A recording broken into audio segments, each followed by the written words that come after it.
Ndiyabulisa kunini nasizwe sihle. Ndiyabulisa kunini nabantu bokuqala. Ndiyabulisa kunini nazinkosi neenkosazana. Ividiyo yanamhlanje izawuthanda ukubandana. Ndifuna ukuthetha ngento ebalulekileyo, into esingakwazi ukuphila ngaphandle kwayo. Into esiye singabikho mindful of yona okanye kungathethwa ngayo kakhulu, efika isivale emzimbeni, efika ifane namadliso emzimbeni wethu okanye ityhefu, ukutya esikutyayo. Ukutya esikutyayo akufani nokutya okwakutyiwa ngoba omkhulu bethu. And ukutya esikutyayo ngoku kuyafana namadliso emizimbeni yethu. Mandenze umzekelo. Ukutya esikutyayo ngoku nowadays kuyahambahambe kakhulu kuthi thina sizwe sintsundu. Yazenza nakwezinye izizwe ne, but mna ndithetha nathi because sithi bantu abazilibeleyo ukuthi singobani, and part of ukuzazi nozikhangela ukutya is part of that. And singabantu thina bantu abamnyama abaye amaxesha amanintsi sihambe sijongane nento ekuthiwa yi-high blood pressure neswekile kakhulu. Ufika ukuthi ezi zinto ezi zifika zibe yingxaki, and eyona nto inkulu iye ifike ivule ikroba lokuthi lo moya ude ube namandla ukoyise wena mntu yindlela esitya ngayo. Abantu abadala yathi xa behlala phantsi bendifundisa ngale nto endizothetha ngayo apha, kwalapho ndathi no, funeka nditshintshe indlela nam nditya ngayo. Ndayiqonda ukuthi ndatsho ndayi-understand ukuthi ephehlweni ezinye izinto ke ba-fortunate abantu abaye banyathele emaphehlweni arayithi afundisayo. Ezinye izinto ufika ukuthi azicaciswa but kuthiwa yenza le yithi, but it's useless xa ungafaki iklasi umntu ayazi. And kulapho ke uthi ubone khona ukuthi okay, bekudlalwa i-guessing games kwezinye ii-departments ne. Mandenze umzekelo, ndiqale ngee-fast foods.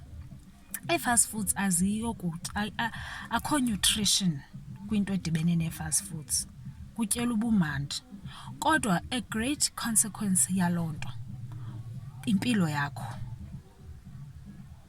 Impilo yile nto ekuthiwa impilo yakho, ngoba ezaa zinto zifika zihamba nemimoya engahlambulukanga edibanisa impilo yakho, ezazofika iphakame okwesifo emzimbeni wakho. Ungangayiboni ngoku kuba usemncinci, kodwa years down the line ezamalungu omzimba amanye enikezela, uyawuyikhumbula ukuthi kanene ngokuya ndandina-25 ndina-30 ndandithanda ukusela iCoke okanye ndisitya iintontoni. Ndifuna ukuneyima zikampanies zabantu apha. And enye umzekelo endifuna uwenza because yavela ngayo le nto, umgubo. Ndayazi thina sisizwe sakaXhosa sithi sinezinto esizibiza ii-traditional food zemiphokoqo, kodwa mandithethe inyani, umgubo uyafika emizimbeni yethu ufane netyhefu. Omkhulu bethu, ogogo bethu babe nendlela zozenzela, and laa nto yayithetha ukuthini, they had every insight yokuthi yintoni from production phase egalelweyo ekutyeni, because the major issue yileyo. The major problem yileyo. Asina control yokuthi kungene ntoni ekutyeni kuze kuthini kude kufikelele ukuthi sikupheke sikutye. And abantu esihamba nabo, esiphila nabo egazini lethu kanye nathi esiyidingayo kukutya okuphilayo. Ukutya funeka kuphile, usakhupha emhlabeni umhlaba ophilayo oconnected nawo wena. Wafika ke ngoku laa nto ozoyitya yathatha loo mandla womhlaba, iphila nayo, uyitye. And ngoku ukutya thina esikutyayo akunampilo, akuphili. Yile nto ufika kugcwala ii-debates ezinintsi ezidibanisa into edibene nokutya. Hayi, uzungayityi le, hayi gqirha liyityi le, hayi umntu onobizwa akayityi le, hayi umntu othentena akayityi le. Njani nithi abantu abadala bayitya inyama? Babeyitya aba bantu. But apho ingxaki lele khona yile thina siyityayo ephila itofiwe, yakhawulezela ukuthi mayikhawuleze ikhule ngaloo ndlela yenziwe ngayo, and zezaa zinto ezifika zibulale imizimba yethu. Zezaa zinto ezifika zikhoze ii-blockages emizimbeni yethu. Then ke ngoku ngcono uvele uyizile ingabikho,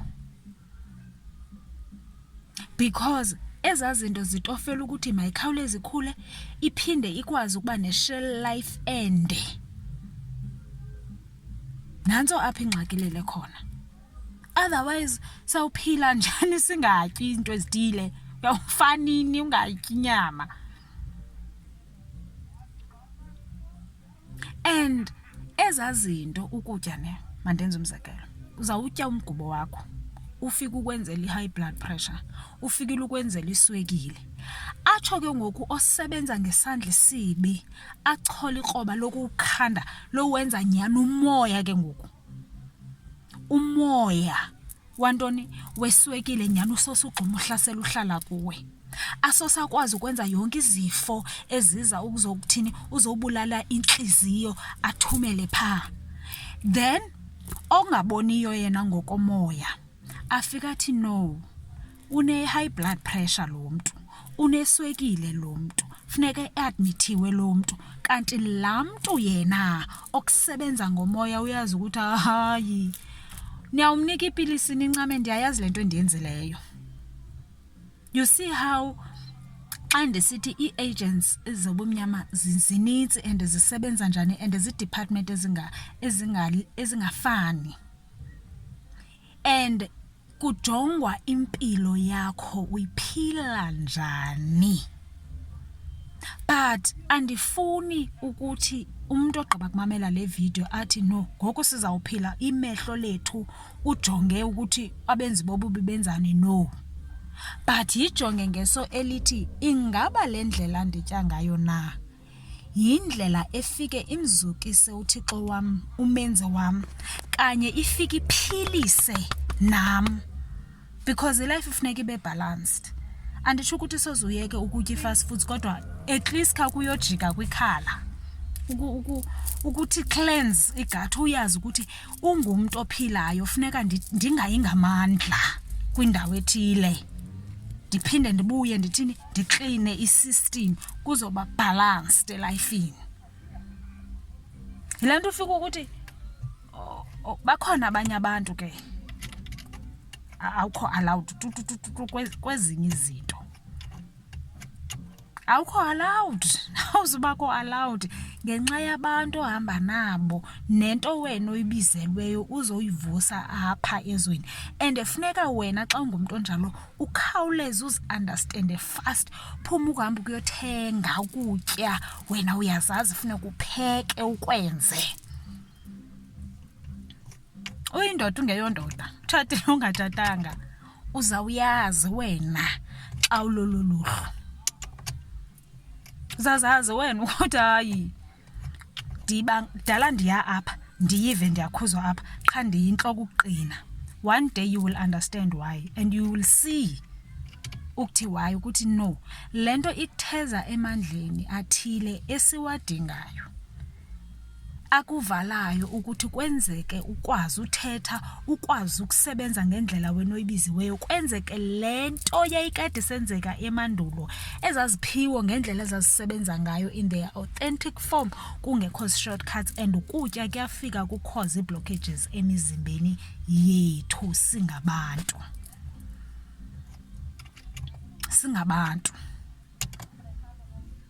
And ndingathanda man Also sibe mindful. Bakhona abantu abaphila egazini lethu ne abasweleka through amadliso, through food. Maninzi amadliso but sithetha ngokutya namhlanje. And sometimes xa bevela emizimbeni yethu uqonda into ethile kodwa kutheni, it's because kukho umuntu owasweleka ngayo egazini lakho. And wena kuba usaphethe elagazi liyakhumbula ukuthi into enje yafika yandilimaza. Qaphela nawe. And with everything noko sendiyititsha apha kwi-social media usukuyazi ke ngoku xa sisizwe esintsundu sihleli si-athekwa kakhulu ngendlela esitya ngayo, ifika ityhafaze amalungu omzimba athile nezinto ezidibanisa no-high blood pressure nezifo zentliziyo. Hlala phantsi uzibuze. Xa sewazi wena i-feminine energy, abagogo nabamkhulu, ne-divine masculine energy, uyazi ukuthi kweli cala lakho lomzimba namalungu omzimba wakho yeyiphi manifesta kakhulu kwenye iza iphethe ntoni, uzawutsho uyazi ke ngoku ukuthi ngawaphi la mandla thizeni aye athezeka apha kumntu umzimba lo wakho. Ngomzimba wakho because yonke into ize ukuzosifundisa. Yonke into ize ukuzosifundisa. Wena utya kakhulu izinto ezimandi kumane kuthiwe hey hayi kaloku unamanono. Listen, kukho oyingcaphephe phaa kwelaliso othi funeka crave ukutya custard day and night, akalali custard, makacrave ukutya oku-unhealthy lona andladlateke athini apha. Then kuba siyamazi mos ukuthi ngumntu onabantwana ohamba osebenza ngabantwana abancinci, then ngeli xesha kusathe sizamthumela ntoni, yakhula phaa idiabetes kulaa mzimba, then thina sikwazi ukusebenza ngomoya. Emoyeni ke ngoku siyamgadla simnqobe ntoni, iinyawana ezi kulaa mzimba kamoya. Ikrobo ulithathe through indlela wena otye ngayo. You might think yonke into is so far-fetched ne, kodwa xa uhlala phantsi uyi-analyzer uyubone, then one day unga-understand sekuhanjwa kuyosikwa kunqunywe kumane kuthwani emizimbeni yethu singabantu. Yilaa nto ungakwazi ukuya kumntu ophilisayo ne, ucimbuza ngena namhlanje then next week uzaphuma, because funeka ikhangele kundoqo ukuthi iyonakele phi apha ku, ndilwa umoya okanye yindlela ngabe umntu obekade ephila esenza ngakho all their entire life. Akho miracles zinjalo yophakama utake apha in one day. In one day into yeminyaka i-unfolda. Zizaba khona ukuba ngumoya, hayi mawuphume umntu atakahamba abe nguye. If ayonto edibene nento dietary, ujonga as different situations. Ndizama ukuyithetha le nto plainly and in the most simplest form. Ndithemba ukuthi ukhona umuntu ozandiva kule nto endizama ukuyicacisa apha kule video. Kodwa all in all endiyithethayo, kubalulekile indlela esitya ngayo, ibalulekile. Ndiyayazi botata niyazithanda i-energy drinks, kodwa induku icingela, hayibo icingele, cingela induku yakho, hayibo cingela. Ngoba ifika la energy drink cause damage and serious, very difficult to reverse xa seyenzekile. Nathi singomama zinye izinto esizenzayo zifika zithini, zikhoze i-insulin eziveza ngendlela. Sonwabela ukuthi xa simane sikhula indevu manokuthiwa ngamakhehla, kanti sometimes umzimba uzama ukukusignal ukuthi listen, there are fibroids here. there are cysts growing here. Khawuhoye into edibene nento zobufazi bakho, ngoba i-insulin, iswekile, izama uvela ivela emizimbeni yethu ngendlela ezahlukile, and into iqala kwindlela esitya ngayo. Athe fika ozokusebenza ngokomoya, ekufasa eso sibeleko sakho esithini, elinye ikroba akalifumeneyo was through indlela ubusowutye ngayo. Yilaa nto ke ngoku xa sewubona umntana onobizo akukhawuleze sibone, hey, waluze wethu ubani, wajima ubani, because as they khula beba enlightened, and sometimes yazenzekela ilesini ingekafiki ukuthi no kha masike sithi kancinci. Ewe, andithi abantu bakudala babezizilenda, bezizilayilayi, kodwa imizimba yabo was not, yayingekho mikhulu because of i-diet. Babengenazingxaki zazi-diets, babengazingxaki zazi-diet njengathi ngoku. Ndithemba kukhona oyimameleyo wandiva apha kule video. Athathe i-decision ezaba ne-positive outcome kwimpilo yakhe. Mandiyishiye kule ndawo ndithi camagu. Yanga umvela inqangi uqamatha, isithunywa zezwe zibe nani. Camagu.